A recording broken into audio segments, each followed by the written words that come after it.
what was good and bad about the bad Republican montage that we put together was it wasn't just me. That was the good. It made me feel good that I wasn't the only one that was getting the death threats or the lobbyists trashing me or telling me bad things. But then it hurt 10 times more because I was in elected office. I made that choice to be in elected office, and my friends didn't. They were just doing the right thing for the right reason. And they were getting these threatening phone calls, and they were getting beat on by their former employers, and they were being told bad things in their community, all for trying to bring peace to a situation. Unbelievable. I mean, if you explain what happened in any other part of the country, they'd go, that stuff doesn't really happen. And here it is, it's happening. So we took it out after I loved having it in. And then we took it out and I said, it's probably better that people don't see how petty this stuff can be. Sellout, turncoat, and all those other little names. Rhino. That isn't even nasty anymore. Indian lover, sucker lover, tied to the United Nations.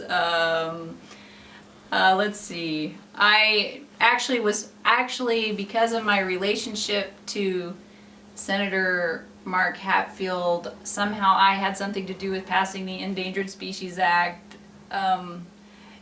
which is complicated because I would have only been 4. Okay. What made me a bad Republican is that I believe in working across divides. I'm a bipartisan Republican. I believe in sitting down and working with other people, and I'm actually pretty conservative. But nobody, who's part of like the Tea Party in Klamath County would agree with that. I sort of get tired of the labels, and I even resent the labels sometimes about the right or the left or Republican or Democrat. I mean, it just pisses me off because this is not a partisan issue. It's just not. Farming, fish, birds, farmers, and communities, which is really what it is. It's communities. If you're a Republican, you're not supposed to be interested in fish. Well, that's got to be the stupidest thing in the world.